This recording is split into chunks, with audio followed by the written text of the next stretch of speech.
செய்யும் வினைதான் என் செய்யும் என்னை நாடி வந்த கோல் என் செய்யும் கொடுங்கூற்று என் செய்யும் கூரேசர் இருதாலும் சிலம்பும் தண்டையும் சதங்கையும் சண்முகன் தோளும் கடம்பும் என் கண்முன் வந்து தோன்றிடினேன். நம்ம இந்த வீடியோவில் பார்க்கக்கூடிய தலைப்பு அப்படிங்கிறது ராகுகேது பயிற்சி. எப்போவுமே ஒரு வருடத்தில் ராகுகேது பயிற்சி ஆகும்போது மக்கள் வந்து ஒரு எதிர்பார்ப்பு இருக்கும். இந்த கிரக பயிற்சியில் நமக்கு என்ன நன்மைகள் இருக்குது, என்ன தீமைகள் இருக்குது அப்படின்றது பொதுவாக எல்லாருக்குமே ஒரு எதிர்பார்ப்பு அப்படிங்கிறது இருக்க தான் செய்யும். அந்த வகையில் வந்துட்டு இந்த ஆண்டினுடைய ஆங்கில தேதியானது மே மாதம் 18ஆம் தேதி அன்னைக்கு தமிழ் வருஷம், புத்தாண்டு, தமிழ் புத்தாண்டு பிறக்க போகுது. தமிழ் புத்தாண்டு விஸ்வாசு வருடம் 13ஆம் தேதி, சித்திரை 13ஆம் தேதி, அதாவது சித்திரை மாதத்துக்கு விஸ்வாச வருடத்தினுடைய முதல் மாதமான சித்திரை மாதத்தினுடைய 13ஆம் தேதி மாலை மணி 5:25க்கு. இது சரியான டைம் பார்த்திங்கன்னா ராகு காலம். இது ஞாயிற்றுக்கிழமை அன்றைக்கி இந்த ராகு பயிற்சியானது நடக்குது. இந்த ஞாயிற்றுக்கிழமை 4 to 6 எப்போவுமே ராகு காலம் அப்படின்ற காலம் வந்து பஞ்சாங்கத்தில் குறிக்கப்பட்டிருக்கு. இந்த ராகு காலத்தில் தான் இந்த ராகு பகவான் பயிற்சி ஆகிறார். ராகு பகவான் எங்கேருந்து பயிற்சி ஆகிறாங்க அப்படின்னு பார்த்தீங்கன்னா மீனத்துலேருந்து கும்பத்துக்கு பயிற்சி ஆகிறாங்க, ஆன்டி கிளாக் வைஸ், அதை எதிர் சுற்று வழியாக. அதே சமயத்தில் கண்ணியில் இருக்கக்கூடிய கேது பகவான் சிம்மத்துக்கு பயிற்சி ஆகிறாங்க.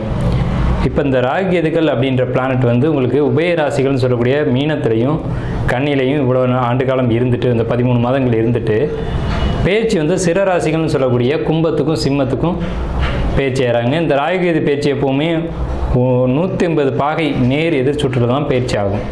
கார்த்திகை 1 மேசராசி ராகுகேது பயிற்சி எப்படி இருக்கும்? பொறுமையின் உச்சபட்சமும் நீங்கள் தான், உக்ரத்தின் முதல் ரூபமும் நீங்கள் தான். உக்ரம் பொறுமை அப்படின்ற எதிர் தன்மைகள் உங்களுக்குள்ளே இருக்கும். கடந்த காலகட்டங்கள் உங்களுடைய உக்ரத்தை காமிச்சிருப்பீங்க. இப்போ நீங்கள் பொறுமையை கடைபிடிக்க வேண்டிய காலகட்டம். பொறுமையாக இருங்க. உங்களுக்கு வெற்றிகள் மேலே வெற்றி கிடைக்கக்கூடிய காலகட்டம். நீங்கள் எந்த ஒரு பொற்காலத்துக்காக எதிர்பார்த்துட்டு இருந்தீங்களோ அந்த பொற்காலம் உங்களுக்கு கிடைச்சாச்சு.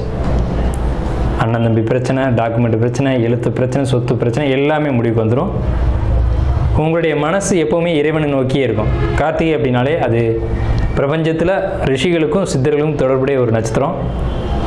ஆன்மீகத்துக்கு ஏற்புடைய காலகட்டம். ஆன்மீகத்தை நோக்கி நீங்கள் பயணிக்க வேண்டிய காலகட்டம் இந்த ராகுகேது பயிற்சி காலகட்டம். ஆன்மீகத்தை நோக்கி அடி எடுத்து வைப்பீங்க, அது மூலம் வெற்றி அடைவீங்க. ஸோ அந்த அடிப்படையில் சிற ராசிக்கு பயிற்சி ஆகக்கூடிய இந்த ராகுகேது பயிற்சியானது மேச ராசிக்கு என்ன விளைவுகளை ஏற்படுத்த போகுது அப்படின்றத தான் நம்ம பார்க்குறோம். இந்த பலன்கள், ராகுகேது பயிற்சியினுடைய பலன்கள் அப்படின்னு நம்ம கணிக்கும்போது வருட கிரகங்கள்னு சொல்லக்கூடிய சனி மற்றும் குரு இவங்களையும் நம்ம கணக்கில் எடுத்துக்க வேண்டியதாக இருக்குது. ராகுகேது 2 கிரகம், குரு 1 கிரகம், 3 கிரகம், சனியோட 4 கிரகம். இந்த 4 கிரகங்களும் உங்கள் வாழ்க்கையில் என்ன தாக்கத்தை ஏற்படுத்த போகுது அப்படின்னு பார்த்தீங்க அப்படின்னா மேசராசிக்கு முழு நற்பலன்களை தான் ஏற்படுத்த போகுது. பொதுவாக வந்து இந்த ராகுகேது பயிற்சி ஒரு 6 ராசிகளுக்கு நல்ல பலன்களையும் 6 ராசிகளுக்கு தீய பலன்களையும் தீய பலன்கள்னு சொல்ல முடியாது, ஒரு சுமாரான பலன்கள் அப்படின்னு தான் சொல்லணும். ஏன்னா இப்போ ராகுகேதுக்கள் கர்மா பிளானட்னு பேர். யாருக்கும் அவங்களுடைய கர்மா என்னவோ அதுக்கு தகுந்த நன்மைகளையும் தீமைகள் செய்ய மாட்டாங்க, நன்மைகளை குறைச்சி செய்வாங்க அப்படின்ற அமைப்பில் வந்து செய்வாங்க. இப்போ இது வந்து எந்தெந்த ராசிகளுக்கு நன்மைகளை ஏற்படுத்தும் இந்த கோச்சார அமைப்பு அப்படிங்கிறத நம்ம பார்க்குறோம். இந்த முன்னேற்றம் தரும் ராசிகள் அப்படிங்கிறதுல மேஷம் இருக்குது, மிதுனம் இருக்குது, விருச்சகம் இருக்குது, மகரம், தனுசு, இந்த 5 ராசிகள். குறைந்த நற்பலன்களை செய்யக்கூடிய அமைப்பில் ரிஷபம், கடகம், சிம்மம், கன்னி, துலாம், இந்த ராசிகள், கும்பம், இந்த ராசிகள் இருக்குது. ஸோ இவங்களுக்கெல்லாம் நெகட்டிவாக நடக்குமா அப்படின்னா அப்படி கிடையாது. பாசிட்டிவான விஷயங்கள் கோச்சார அடிப்படையில் குறைவான நற்பலன்களை ஏற்படுத்தும் அப்படின்ற மாதிரி தான் நம்ம கணிக்கணும். சரிங்க சார், இப்போ மேஷத்துக்கு வந்துடுவோம். மேஷத்துக்கு என்னெல்லாம் நல்லது செய்ய போகுது அப்படிங்கிறத நம்ம முதல்ல பார்த்துருவோம். மேச ராசிக்கு உங்களுக்கு வந்துட்டு கண்டிப்பாக நிறைய நற்பலன்கள் இருக்குது. சார் 12ல் சனி வருது, விரைய சனி சொல்கிறாங்க. ஆமாம், இல்லைன்னு யார் மறுத்தது? உண்டு தான். சனி பயிற்சி அப்போ கெடுதல் பண்ணிடுமா அப்படின்னா கெடுதலும் பண்ணாதுன்னு சொல்லலை. அது சந்திரமுகி படத்தில் சாமி பொறுமை அப்படின்னு ஒரு டைலாக் வரும். அந்த விஷயத்தை தான் நான் இப்போ உங்களுக்கு சொல்லுவேன். இப்போதைக்கு உங்களுக்கு தேவை பொறுமை. எங்கே? குடும்பத்தில் முதல்ல பொறுமை தேவை. கணவன் மனைவிக்குள்ளேயும், மனைவி கணவன்கிட்டையும் பொறுமை தேவை. நீங்கள் மேசராசியாக இருந்தால் வாழ்க்கை துணைகிட்ட விட்டு கொடுத்து போங்க. மேஷத்தினுடைய குறையே என்னன்னு கேட்டிங்கன்னா பர்ஃபெக்ஷன் தான். எதுலேயும் நான் கரெக்டாக இருப்பேன், நீங்களும் அப்படியே இருக்கணும் அப்படின்னு நினைக்கிறது தான். அப்படி நினைக்கிறத கொஞ்சம் இந்த காலகட்டத்தில் சாமி பொறுமை அப்படின்னு தான் நான் சொல்லுவேன். பொறுமை சாமி பொறுமை அப்படின்னு வடிவில் ஒரு டைலாக் சொல்லுவார் ஆவேசமாக நாசர் போகும்போது. ஸோ அந்த மாதிரி இல்லாமல் கொஞ்சம் பொறுமையாக இருந்தீங்க அப்படின்னா உங்கள் வாழ்க்கை வந்து கண்டிப்பாக இந்த காலகட்டத்தில் செழிப்பாக தான் இருக்கும். என்ன காரணம்னு கேட்டிங்கன்னா, உங்களுக்கு 7ஆம் இடம் அப்படின்னு சொல்லக்கூடிய இடமும் 9ஆம் இடம்னு சொல்லக்கூடிய இடமும் 11ஆம் இடம்னு சொல்லக்கூடிய இடமும் சூப்பராக இருக்குங்க, அற்புதமாக இருக்குது. எப்படி சார்? 7ஆம் இடம் வாழ்க்கை துணை, கூட்டாளிகள், நண்பர்கள், இவங்களுடைய சப்போர்ட் முழுமையாக உங்களுக்கு கிடைக்கும். தொழிலில் வெற்றி கிடைக்கும். தந்தை மூலமான அனுகூலங்கள், தந்தை வழி சொத்து, இது உங்களுக்கு கண்டிப்பாக கிடைக்கும். அதே மாதிரி தொழிலில் லாபம், வெற்றி, புதிய தொழில் முயற்சிகள், தொழில் லாபம் அப்படிங்கிறலாம் நிறையவே கிடைக்கும். குடும்பத்துக்குள்ளே ஒரு சிக்கல் இருந்திருக்குங்க. அதாவது மூத்த சகோதர வழியிலையோ சித்தப்பா பெரியப்பா வழியிலையோ ஒரு பிரச்சனை ஓடி இருந்திருக்கும். அது முடிவுக்கு வரும்.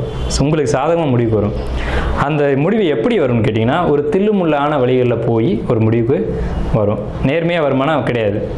அதில் ஏதாவது சில குழப்பங்கள், கூச்சல்கள் ஏற்பட்டு அதன் மூலமாக ஒரு நல்ல முடிவுகள் வரும் அப்படின்ற ஒரு கான்செப்ட் தான் இருக்குது. அதனால தான் சாமி பொறுமை அப்படின்னு சொன்னேன். அப்போ பொறுமையாக நீங்கள் இருக்கீங்க அப்படின்னா எல்லா விஷயங்களும் சுபமாக நடக்கும். முடிந்த வரையிலும் இந்த காலகட்டத்தில் உங்களுடைய பூர்வீக இடமான நீங்கள் குடியிருக்கீங்க இல்லையா, அந்த வீடு உங்களுடைய பூர்வீக வீடாக இருக்கும் பட்சத்தில் கொஞ்சம் தள்ளி குடியிருங்க. வீட்டுக்கு போகிற நேரத்தை குறைச்சிக்கோங்க. வெளியில் அலைச்சல்கள், பயணங்கள் இதை ஏற்படுத்திக்கோங்க. வெளி இடங்களுக்கு அதிகமாக சுற்றிட்டு வாங்க. வீட்டுக்கு போகிற நேரத்தை குறைச்சிங்க. அதாவது எப்போவும் வழக்கமாக ஒரு 5 மணிக்கு வீட்டுக்கு போவீங்கன்னா ஒரு 8 மணி வாக்கில் வீட்டுக்கு போங்க. அது வரைக்கும் வெளியிலே சுற்றிட்டு ஃப்ரெண்ட்ஸை பார்த்துட்டு அப்படியே பேசிட்டு கலகலப்பாக உலக நடப்பு என்ன அப்படின்றத தெரிஞ்சுக்கிட்டு, அதாவது இந்த ராஜாக்கள்லாம் நகர்வள வருவாங்க இல்லையா, அந்த மாதிரியான பழக்க வழக்கங்களை ஏற்படுத்திக்கோங்க. இது உங்களுக்கு ஒரு நல்ல பலனை ஏற்படுத்தி கொடுக்கும். கண்டிப்பாக புத்திர வழிகளில், அதாவது குழந்தைங்க ஏதாவது வெளியூர் போய் வெளிநாடு போய் படிக்கணும் அப்படின்ற ஒரு அமைப்பில் இருக்காங்க அப்படின்னா கண்டிப்பாக மேசராசிக்காரங்களுடைய குழந்தைகள் வெளியூர் வெளிநாடு போய் படிப்பாங்க. பயணங்கள் நிச்சயமாக அவங்களுக்கு உண்டு. அவங்க படிப்புனால உங்களுக்கு பெருமைகள் ஏற்படக்கூடிய ஒரு அமைப்பு உண்டு. அவங்க படித்து முன்னேறி வரக்கூடிய வாய்ப்புகள் உண்டு. அவங்க எதுவும் 10th 12th இந்த மாதிரி முக்கியமான எக்ஸாம் எழுதி வெயிட் பண்ணுறாங்க அப்படின்னா நல்ல மார்க் கிடைக்கும், அருமையான மார்க் கிடைக்கும். சமுதாயத்தில் உங்களுக்கு ஒரு அந்தஸ்து, அங்கீகாரம் கிடைக்கும். இதுக்கு தேவை உங்கள்கிட்ட பொறுமை. இதுதான் மேஷத்துக்கிட்ட இல்லாத ஒரு பொருள். அதை ஏற்படுத்திக்கோங்க, உங்களுக்கு வாழ்க்கை சிறப்பாக இருக்கும். மேஷத்துக்கிட்ட என்ன இருக்காதுன்னு சொன்னால் பொறுமை இருக்காது. நண்பர்களை இழப்பீர்கள் இந்த காலகட்டத்தில். அதை இழந்துடாத அளவுக்கு பார்த்துக்கோங்க. அதாவது கோபம்ன்றது ஒரு பக்கம், எல்லார்ட்டையும் அன்பாக பழக தெரிஞ்சுக்கணும், எல்லாரையும் அழகாக உபசரிக்க தெரியணும். இது மேஷத்துக்கு ஒத்து வராத காரியம். இருந்தாலும் உங்களை நீங்கள் இந்த காலகட்டத்தில் மாற்றிக்கணும். மாற்றிக்க தவறினீங்க அப்படின்னா சனி பகவான் கற்றுக் கொடுத்துட்டு போயிடுவார். சனியும் ராகுவும் சேர்ந்து எங்கே எப்படி நடக்கணுன்ற சொல்லி கொடுத்துட்டு போயிடுவாங்க. இல்லை சார் நாங்களே பக்குவப்பட்டுக்கிறோம் அப்படின்னா அது உங்களுடைய விருப்பம். அப்படி பக்குவப்பட்டால் உங்களுடைய லைஃப் சூப்பராக இருக்கும். இந்த ராகுகேது பயிற்சியில் உங்களுக்கு நல்ல பலன்கள் தான் அதிகமாக இருக்குது. 5ஆம் இடத்துக்கு கேது வர்றார், 11ஆம் இடத்துக்கு ராகு பயிற்சி ஆகிறார். 5ஆம் இடம் என்பது ஆசைகள், காதல், இதெல்லாம் சொல்லலாம். அப்போ உங்களுக்கு ஒரு லவ் பண்ணிட்டு இருக்கக்கூடிய மேசராசி அன்பர்களாக இருந்தீங்கன்னா காதல் நிறைவேறும் அப்படின்னு தான் நான் சொல்லுவேன். கண்டிப்பாக சக்ஸஸ் ஆகி இது மேரேஜில் போய் நிற்கும். மேரேஜின்ற ஒரு கட்டத்துக்கு எடுத்துகிட்டு போகும். குடும்பத்தில் ஒரு அங்கீகாரம், ஒத்துழைப்பு, உங்களுடைய காதலை ஏற்றக்கூடிய ஒரு தன்மை அப்படிங்கிறதெல்லாம் கிடைக்கும். ஸோ இந்த காலகட்டம் உங்களுக்கு பொற்காலம் தான். பெண்களை பொறுத்த வரைக்கும் மேசராசிக்காரங்களாக இருந்தீங்கன்னா பொறுமை உங்களுக்கு எல்லா அளவு கூட வராது, ஆனால் ஏற்படுத்தியே ஆகணும். பெண்கள் எப்போவுமே உணர்ச்சி வசப்படக்கூடியவங்க நீங்கள். ஆனால் இந்த காலகட்டம் அப்படிங்கிறது ராகுவும் கேதுவும் உங்களுக்கு பொறுமை என்னன்றதை சொல்லி கொடுக்க போகிறாங்க. அதுக்கு முன்னே நீங்கள் முந்திக்கோங்க. பல பிரச்சனைகள், பல வில்லங்கங்கள் தீரக்கூடிய காலகட்டமும் இதுதான். அதாவது சொத்து பிரச்சனை, டாக்குமெண்ட் பிரச்சனை, எழுத்து பிரச்சனை, பங்காளி பிரச்சனை, இது எல்லாமே நிவர்த்தியாகி சரியான இடத்துக்கு வரக்கூடிய காலகட்டமும் இந்த ராகுகேது பயிற்சி தான். ஏன்னா ராகுகேது தான் கர்மா கிரகம்னு பேர். நீங்கள் முன் ஜென்மத்தில் என்ன சுமந்துட்டு வந்திருக்கீங்கன்னு சொல்லக்கூடியவங்க ராகுகேது தான். காலபுருஷனுக்கு 5ஆம் வீடுன்று சொல்லக்கூடிய சிம்மத்திலையும், காலபுருஷனுக்கு 11ஆம் இடம்ன்ற கர்மஸ்தானத்திலையும் ராகுவும் கேதுவும் பயணிக்கிறாங்க. அந்த சிம்மத்துக்கு கேது வர காலகட்டம் அப்படிங்கிறது ஒரு ஒரு ஒரு ஒரு சுற்று 12 வருஷத்துக்கு ஒருக்க வரும்போது ஒரு மாற்றம் அப்படிங்கிறது இந்த பிரபஞ்சத்தில் நடக்கும். அது மேசராசிக்கு 5ஆம் வீடாக வருது அப்படிங்கிறதுனால உங்கள் கர்மா என்னவாக இருந்தாலும் சரி அது நிவர்த்தியாகக்கூடிய காலகட்டம் இதுதான். ஸோ பொற்காலம் அப்படின்னு தான் சொல்லணும். குழந்தைங்க வழியில் பொற்காலம், மாணவர்களுக்கு பொற்காலம், லவ் பண்ணுறவங்களுக்கு ஒரு அற்புதமான காலகட்டம். அதே மாதிரி கலைத்துறையில் இருக்கீங்க அப்படின்னா மிகச்சிறந்த காலகட்டம். கலைத்துறையில் இருக்கக்கூடியவங்களுக்கு வாய்ப்புகள் தேடி வரும். ஆனால் நீங்கள் நழுவ விட்டுறாதீங்க, நழுவ விடக்கூடிய காலகட்டம். கலைத்துறையில் இருக்கக்கூடியவங்க நண்பர்களை நம்ப வேண்டாம். உங்களுடைய வாழ்க்கையை நீங்கள் பாருங்கள். நண்பர்களை நம்பி ஒரு விஷயத்தை ஏற்படுத்திக்கிறீங்க, சொல்கிறாரு சொல் பேச்சை நம்பினேன் அப்படின்ற வார்த்தை வேணாம். அவர் சொல்லி நீங்கள் நம்பினீங்கன்னா ஏமாந்துருவீங்க, அது வேண்டாம். எதாக இருந்தாலும் டாக்குமெண்ட்டு, எழுத்து, கையெழுத்து இந்த மாதிரி பேப்பர் வழியில் இருக்கணும். பணம் கொடுக்கல் வாங்கல கவனமாக இருக்கணும். ஜாமீன் கையெழுத்து போடக்கூடாது. யாரையும் நம்பி எந்த இடத்துலையும் பணம் கொடுக்கக்கூடாது. அதே மாதிரி பணம் வாங்குறதையும் கவனமாக வாங்கணும். பணம் கிடைக்கிது சார், கடன் கிடைக்கிது, வாங்கிட்டேன். வாங்கும்போது நல்லா தாங்க இருக்கும்.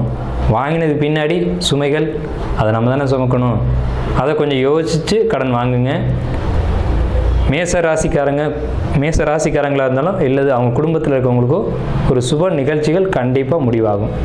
ஒன்று மேச ராசிக்காருக்கும் அல்லது மேஷ ராசியில் இருக்கிற குடும்பத்தில் இருக்க ஒரு உறுப்பினருக்காக கூட இருக்கலாம். நிச்சயமாக எழுதி வச்சுக்கோங்க.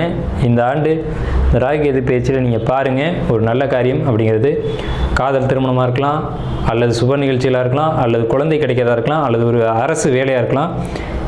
இப்படி நான் சொன்ன ஏதேனும் ஒரு நல்ல காரியம் உங்களுக்கு நடந்திருக்கும். எழுதி வச்சுக்கோங்க. இந்த காலகட்டத்தில் கண்டிப்பாக ராகுகேது உங்களுக்கு நன்மை மட்டுமே செய்யும் அப்படிங்கிறதுல எந்த ஒரு மாற்று கருத்துக்கும் இடமில்லை. அப்போ 7 சனின்னு ஒன்று இருக்கே சார், அப்போ அதை நீங்கள் பேசவே இல்லை அப்படின்னா இது விரயச்சனி அப்படின்னு பேர்.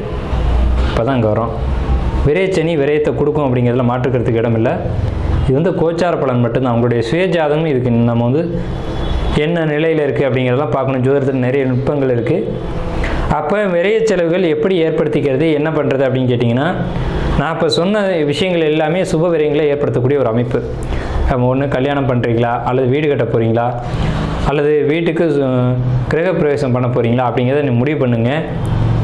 ஒரு 20-25 வயசு உள்ள பையனாக இருந்தாலோ பொண்ணாக இருந்தாலோ உங்களுடைய ஜாதகத்தை மேட்ரிமோனியில் அப்ளை பண்ணுங்கள்.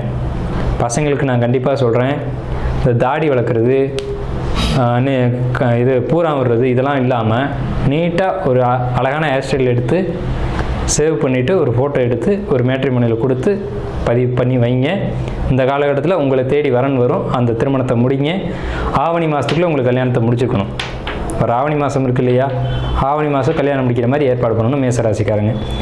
அப்படி சுப விரயத்தை நீங்கள் ஏற்படுத்திக்கிட்டீங்க அப்படின்னா இந்த விரயச்சனின்ற பேச்சுக்கே இடமில்லை.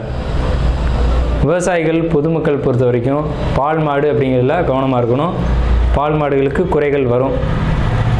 அதே சமயத்தில் மாடுகள் வளர்க்குறவங்க பெரும்பாலும் நாட்டு மாடு வளர்க்குறது அப்படிங்கிற சிறப்பு. இன்றைக்கி பல நோய்களுக்கு நாட்டு மாட்டு பால் தான் மருந்து அப்படின்னு சொல்கிறாங்க. ஸோ நாட்டு மாடு வளர்க்க முயற்சி பண்ணுறது போன்ற விஷயங்களை ஏற்படுத்திக்கோங்க. அதே மாதிரி விவசாயிகளை பொறுத்த வரைக்கும் விவசாயத்தில் கொஞ்சம் தொய்வு வரத்தான் செய்யும். மேசராசிக்காரங்களுக்கு விளைச்சல் இல்லை, சரியான மகசூல் இல்லை, தண்ணி இல்லை அப்படின்ற பிரச்சனை வரும். மேசராசிக்காரங்க இந்த காலகட்டத்தில் போர் போடணும் அப்படின்னு நினச்சிங்கன்னா அதை கொஞ்சம் ஒதுக்கி வைங்க. கொஞ்சம் காலம் தள்ளி பண்ணிக்கலாம். அதுவும் சுப விரயம் தான். ஆனால் அது உங்களுக்கு ஒரு நஷ்டத்தை ஏற்படுத்துறதுக்கான ஒரு காலகட்டமாக கூட இருந்துடலாம். ஸோ அது உங்கள் சுயஜாதம் தான் முடிவு செய்யும். உங்கள் சுயஜாதத்தை உங்களுக்கு தெரிஞ்ச ஜோசியர்கிட்டையோ அல்லது நம்மளை மாதிரி ஜோசியர்கிட்டையோ கொடுத்து ஒரு முறை பார்த்துட்டு உங்கள் வாழ்க்கைக்கான ஒரு முடிவு எடுங்க. சுப விரயத்தை கையில் எடுங்க. கண்டிப்பாக சுப விரயங்கள் உங்கள் வாழ்க்கையை சிறப்பாக மாற்றும். விரயச்சனி அப்படிங்கிற ஒரு விஷயம், அந்த கான்செப்ட் அடிபட்டு போயிடும். சுப விரயங்களுக்கான வழிகளை செய்யுங்க அப்படின்னு சொல்லி வாழ்த்துக்களை தெரிவித்து நிறைவு செய்வோம்.